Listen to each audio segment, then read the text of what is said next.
Buenas tardes, vamos a hablar de un artículo científico que hace referencia a la corrosión e incrustaciones en los sistemas de distribución de agua potable, en donde se evaluaron estrategias de control. Este artículo científico fue realizado por la Facultad de Ingeniería en la Universidad de Carabobo por parte de Cristina de Souza, Angélica Correia y María Cristina Colmenares. Introducción. El propósito de esta investigación fue analizar estrategias de control para evaluar la presencia de contaminantes en los sistemas de distribución de agua y la influencia que tienen también sobre la calidad del agua que se suministra al consumidor. La corrosión, las incrustaciones y los depósitos de sedimentos constituyen los principales problemas en la industria de los sistemas de tratamiento y de distribución de agua, ya que estos pueden influir en la salud de las personas, en los costos y también en la aceptación por parte de las comunidades de la calidad del agua que están recibiendo. Como palabras claves tenemos agua potable, que es aquella agua que está apta para el consumo humano sin representar riesgos para la salud. La corrosión, que es el deterioro de las tuberías debido a reacciones químicas, principalmente, también físicas. Las incrustaciones, que es la acumulación de minerales en los bordes de las tuberías, y también las redes de distribución, que es el conjunto de tuberías que van desde la planta de tratamiento hasta donde se conecta el servicio. Evaluación de estrategias para las incrustaciones. Para analizar las incrustaciones en el sistema de tuberías debemos darle al agua un carácter ligeramente incrustante, debido a que vamos a necesitar que el carbonato de calcio forme una capa fina o delgada que protege a la tubería, ya que si no se controla como la cantidad o el comportamiento de esta especie química, va a producir obstrucción y por ende va a afectar todo el sistema de red de distribución. Para tener conocimiento sobre esto, procedemos a calcular el índice de Langenier. Este nos permite mantener el agua equilibrada y ajustar el pH a través del uso de químicos, pero para poder decidir qué químico y en qué cantidad debe usarse, debemos conocer cómo se va a comportar el carbonato de calcio. El valor que se obtiene al calcular el índice de Langenier, por ejemplo, si es mayor a 0, quiere decir que el agua está sobresaturada, es decir, que el agua va a ser incrustante. Si es igual a 0, el agua va a estar equilibrada, y si el valor que obtenemos es menor a 0, el carbonato de calcio va a tender a disolverse, por lo cual el agua va a ser agresiva. El índice de Langenier nos permite saber entonces cómo se comporta, pero no nos da información acerca de qué cantidad de carbonato de calcio va a precipitar o cuánta cantidad se va a disolver. Para poder tener conocimiento de esto, debemos utilizar el potencial de precipitación del carbonato de calcio, que es la diferencia entre la alcalinidad inicial y la alcalinidad en equilibrio. Si nos arroja un valor positivo, va a denotar que el carbonato de calcio está sobresaturado y va a precipitar sobre la superficie de la tubería. Un valor negativo indica insaturación, por lo que el carbonato de calcio se va a disolver. Los índices basados en la saturación del carbonato de calcio, como el índice de Langenier y el potencial de precipitación, permiten determinar si el agua es estable o no. Luego tenemos el índice de Reisner, que es como una continuidad o una secuencia, por decir así, del índice de Langenier. El índice de Reisner nos permite determinar si el agua va a ser corrosiva o no. El índice de Reisner permite saber el comportamiento del agua y asegurar así de esta manera una protección en la red, ya que conociendo este valor podemos ajustar el pH y el título alcasimétrico completo del agua en el sistema. Estrategias para el control de la corrosión.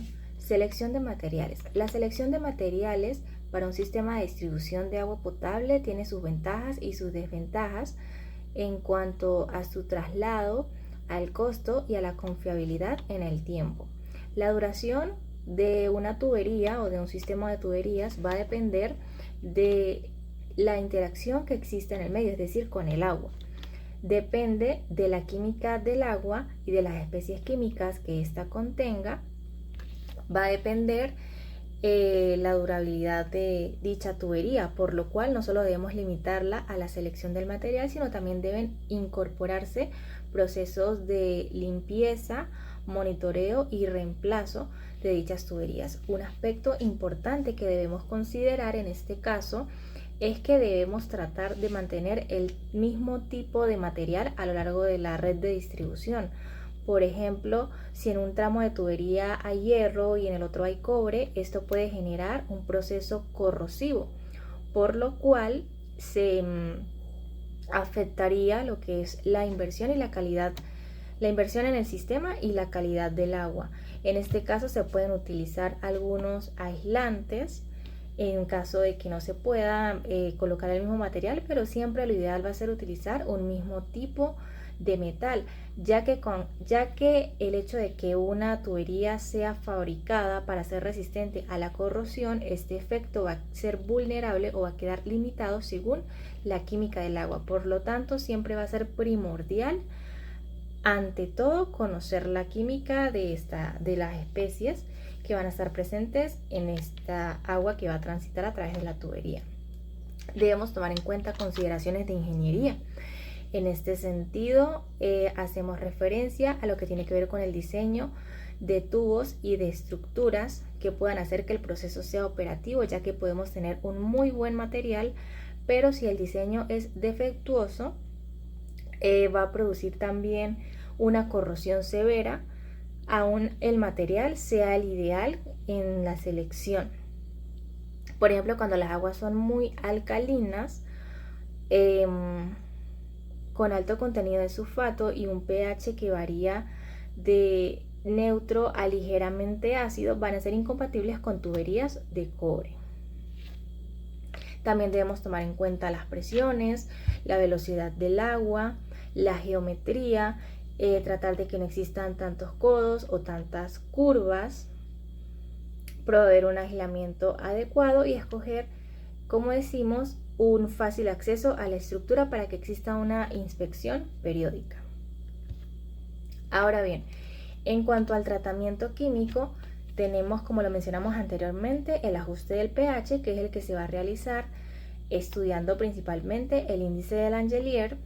También tenemos estabilización del agua, utilizando el concepto de si precipita el carbonato de calcio o se disuelve, la suavización o el ablandamiento dependiente de procesos aerobios o anaerobios, la alcalinidad y el control de oxígeno.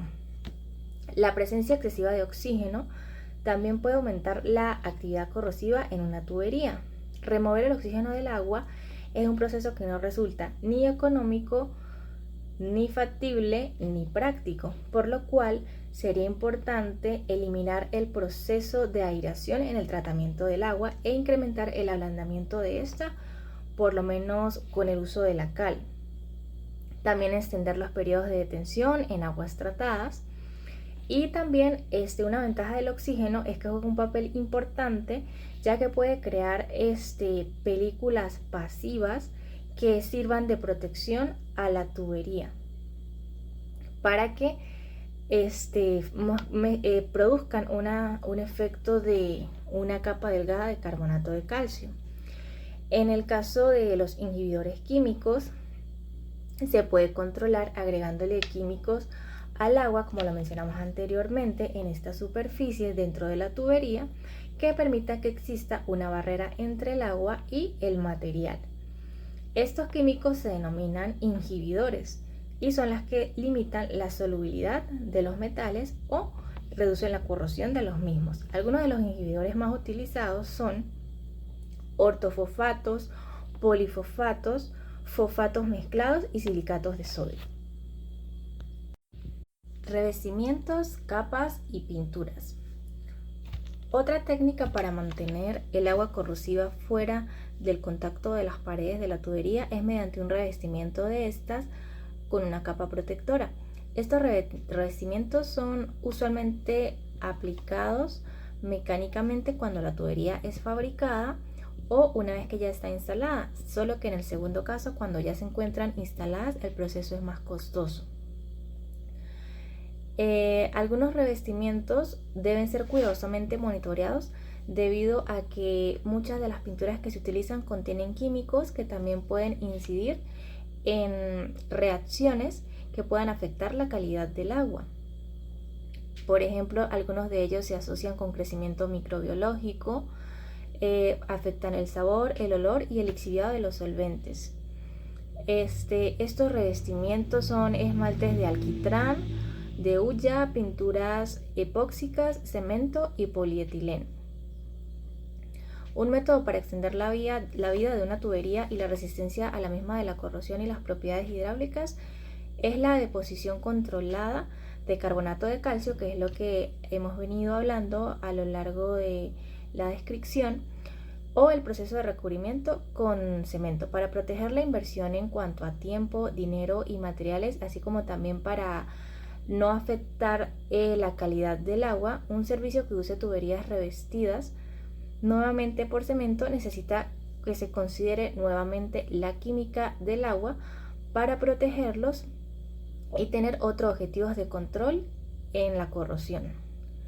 Cuando la difusión del oxígeno hacia las zonas catódicas es importante, el hidróxido ferroso se oxida a férrico y coprecipita con carbonato de calcio. Si el contenido en el agua del bicarbonato de calcio es suficientemente elevado, el proceso va a ocurrir en un pH entre 7 y 8.5 y eso asegura que se forme una capa protectora natural llamada película de Tillmans, que sería como lo más ideal. En la práctica es esta última la que asegura una protección en la mayoría de las tuberías de redes de distribución de agua. Siempre para que esto ocurra deben cumplirse ciertas condiciones como una concentración de oxígeno disuelto entre 4 y 5 miligramos por litro, dióxido de carbono libre, al igual que corresponde al equilibrio del sistema carbonato, una alcalinidad bicarbonatada suficiente que sobrepase producto de la solubilidad del carbonato de calcio y una alcalinidad bicarbonatada que permita que sea entre 70 y 110 partes por millón de carbonato de calcio equivalente. Estos cálculos se pueden obtener a través del índice de Riesner. Conclusiones y recomendaciones. La corrosión y las incrustaciones son procesos que pueden afectar tanto los procesos operativos como la calidad de agua en los sistemas de red de distribución. Esto es debido a las reacciones principalmente químicas que ocurren entre la composición del agua y los materiales de los cuales está hecho las tuberías dentro de las cuales circula. En este sentido, debemos tomar en cuenta diversos criterios que nos permitan asegurar un control, un monitoreo o un reemplazo de estos sistemas para poder mantener el abastecimiento del recurso y la calidad del mismo. Primero, siempre debemos tener en cuenta la selección del tipo de material, partiendo de la química del agua. Debemos también estudiar lo relacionado al diseño del sistema desde el punto de vista de la ingeniería, en cuanto a su geometría, a la presión del agua, a la velocidad, a las tuberías que se van a utilizar.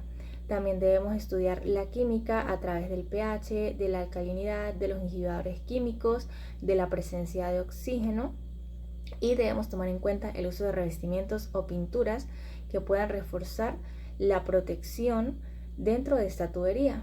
Siempre se recomienda hacerlo de manera periódica, ya que siempre van a existir factores que puedan afectar la vulnerabilidad de las tuberías y la calidad del agua en cuanto a su disposición final cuando es suministrada a los consumidores.